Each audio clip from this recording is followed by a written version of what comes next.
சிவகங்கை மாவட்டம் தமிழ்நாட்டில் இருக்க நிறைய பேருக்கு இந்த மாவட்டத்தை பற்றி தெரியறதில்ல.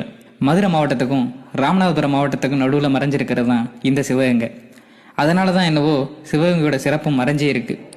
அன்புனாலும் சரி, அடினாலும் சரி, சிவகங்கைக்காரங்களை மிஞ்ச ஆளே இல்லை. இந்த மண்ணில் பிறந்தவங்களுக்கு வீரமும் மரியாதையும் யாரும் சொல்லிக் கொடுத்து வர்றதில்லை. அது பிறப்பிலேயே ரத்தத்தில் ஊறுனது. சிலம்பம், வாழ்வீச்சு, வளரி இது மாதிரியான போர்க்கலையெல்லாம் அழிய விடாமல் பாதுகாத்துட்டு இருக்கிறதுல சிவகங்கை மண்ணும் ஒன்று. அதிகப்படியான இளைஞர்கள் நட்புக்கு ஒன்றுனா உசிரியே கொடுக்கறது, கபடி விளையாட்டில் தலை சிறந்த மாவட்டம், பெண்கள் பாதுகாப்பில் இந்தியாவிலே முதல் மாவட்டம். இப்படி சிவகங்கைக்கு ஏகப்பட்ட சிறப்பான அடையாளங்கள் இருந்தாலும் இவங்க தங்களோட அடையாளமாக நினைக்கிறது மாடு தான். என்னதான் ஐபிஎல் கிரிக்கெட், பிரீமியர் லீக் கால்பந்து இப்படின்னு ஏகப்பட்ட விளையாட்டுகள் வந்தாலும் இவங்களுக்கு பிடிச்சது என்னமோ ஜல்லிக்கட்டும் பந்தயமும் தான்.